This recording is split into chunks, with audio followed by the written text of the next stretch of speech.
Geralt of Rivia. The Geralt of Rivia? Like in the ballad about the sorceress and the witcher? You're still alive. Looks like it. CD Projekt Red's The Witcher 3 has huge expectations to live up to. It's the third game in a series of already excellent games, and while its PC-focused predecessors almost seemed like insider's tips, the fact that The Witcher 3 has from the get-go been advertised as a console title as well has led to a lot more media exposure and therefore attention for the RPG. Due to that, it's even more impressive to see how The Witcher 3 even managed to exceed said expectations by improving upon almost every single aspect of the last two games in the franchise, without ever compromising anything that made those games so much fun to play. From its huge, beautifully crafted open world to its deep and satisfying gameplay, The Witcher 3 Wild Hunt contains the right ingredients to make it one of the best RPGs of this decade. Welcome. What can I do for you this time?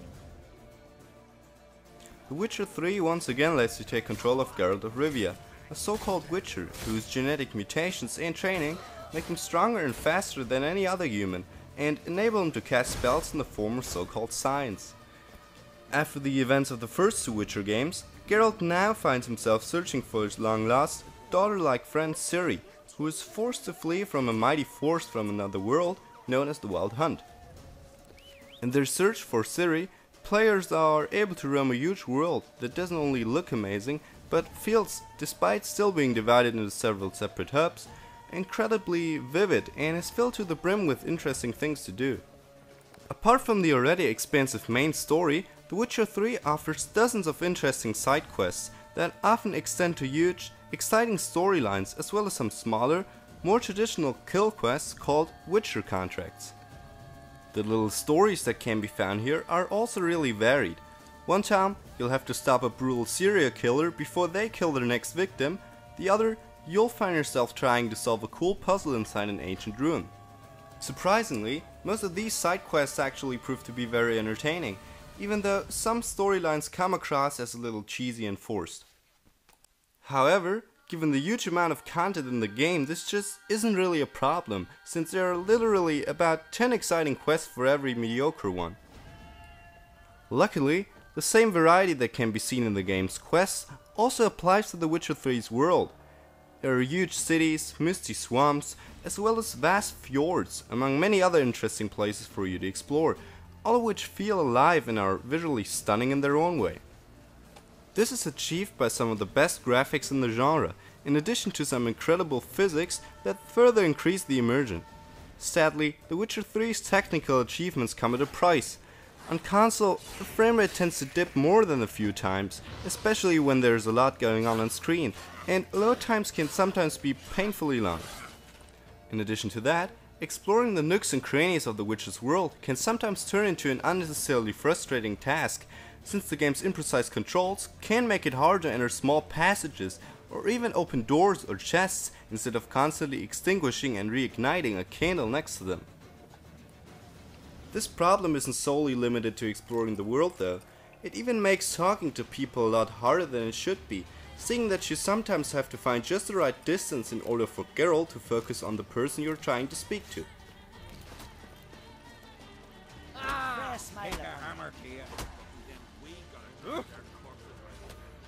Job's done. Here's the proof. In addition to wandering the Witcher 3's world on foot, players now for the first time in the series have the ability to get from one place to another on horseback. This makes traversing the huge open world a lot easier and faster, but you'll probably still often catch yourself simply stopping for a moment to take in the game's beautiful scenery that is backed up by an awesome soundtrack as well. No Nordling will ever understand the Isles. This is Skellige! Besides exploration, there's obviously also a lot of fighting at the core of The Witcher 3's gameplay experience. In line with the lore of the Witcher novels and comics, Geralt uses two swords, one for monsters, the other one for human enemies. While this doesn't really have any impact on the actual gameplay, since you'll never encounter monsters and human opponents simultaneously, it's simply really neat to be able to carry two really badass looking swords at the same time. Another thing that differentiates The Witcher 3 from comparable games is the fact that there are no set classes, which makes character development a lot more special and satisfying. Despite this freedom when it comes to choosing how you intend to spend your skill points, there's virtually no risk of spending skill points wrongly, which further demonstrates how well designed the Witcher 3 skill system is. Wanna be a heavily armored berserker who runs around shooting people in the face with his crossbow and he uses an axe to chop his foes in half? If you wanna do that, go ahead, since pretty much every skill makes sense for pretty much every playstyle. This doesn't mean that you don't have to think about what you're doing at all though. The combat itself is now even more action oriented than before, resulting in a much more skill-based fighting system. Additionally, some enemies need some creative tactics to take down, which makes some of them seem like their own little puzzle you have to solve in order to defeat them. For example, a seemingly invincible fire elemental might suddenly turn into a pretty useless rock after blowing it out with the help of one of your signs, or an enemy's frost shield might melt for a limited time after setting them on fire. Interestingly, the game doesn't only let you step into the shoes of Geralt of Rivia, but also allows you to play Ciri and select levels that are separated from the rest of the Witcher 3's world. Here, the more action-oriented nature of the game's combat appears to go one or two steps too far though, since those sections are completely split off from some of the Witcher 3's most essential parts, like its progression system, and you only have a few abilities at your disposal. They almost feel like a rather weak hack and slash game. They're still a fun diversion though, and don't happen often enough to actually hold the game back. The Witcher 3's gameplay isn't always about killing monsters and decapitating human foes though. When you're not in the mood for brutally murdering something or someone, you can still spend your time taking part in horse races, brawling in intense close combat fights, or playing the surprisingly deep trading card game called Gwent that doesn't have to hide from other, more famous and granted more fleshed out games like Hearthstone and Magic the Gathering. How about I buy everybody around? Why would you? Got the coin for it. Simple as that. I don't drink with strangers. We share a round, won't be strangers anymore. Then we go our separate ways. And which way might yours be? On my way to Novigrad.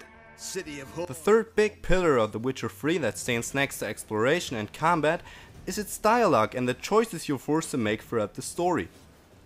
Those dialogue sections are the game's principal way of telling its story, and unlike in many other games, I never felt the need to skip any of them.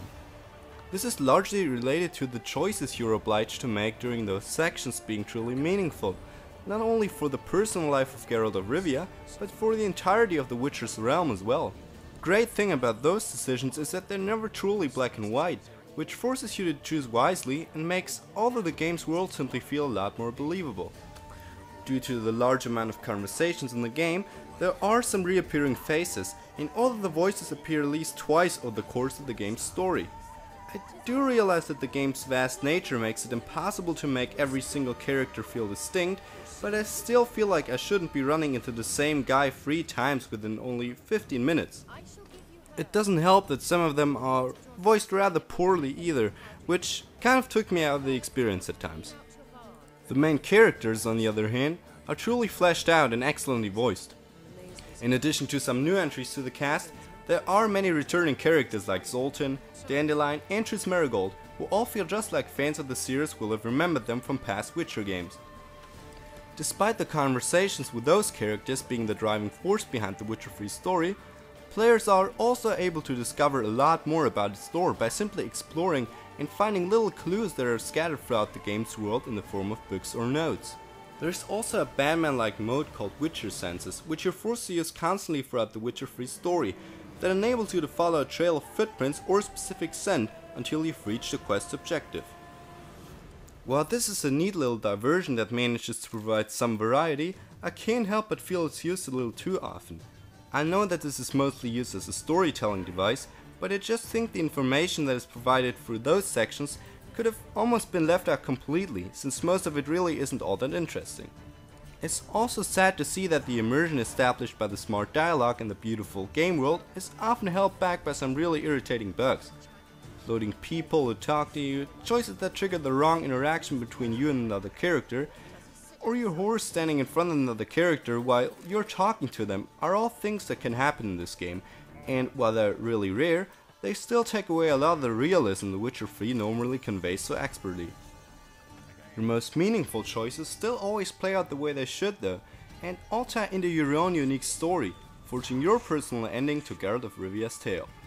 And while I wish that sad story took a little more risks, and that given the fact that this is officially the last Witcher game we'll ever see, the story came to a more satisfying conclusion, there's no denying that this is a story most gamers will remember for a long time after leaving the Northern Kingdoms and Geralt of Rivia behind. Despite some technical flaws, there's really not much to criticize about The Witcher 3 Wild Hunt. After I've now completed it after about 170 hours, there's still more than enough content that keeps me coming back for more. Even though some bugs keep it from reaching perfection, and I still don't understand why I'm still able to run through trees in 2015, its smart writing, engaging story, compelling characters, beautiful visuals and insanely fun combat get it closer to that status of perfection any other game I've played this year. At last, the worst thing about The Witcher 3 Wild Hunt is the fact that it's the last game in a series of amazing games. At last, the worst thing about The Witcher 3 Wild Hunt is the fact that it's the last game in a series of amazing games. Let's go! Listen, here's the plan. Sophronia loves adventure-filled romance novels. I can be a hero in her eyes if I can just save her from a bandit. I'll have her eating out of my hand, and there's no way she'll begrudge me that loan. Want me to be the bandit? Knew you'd see the sense in it right away. Are you serious? That's your brilliant plan?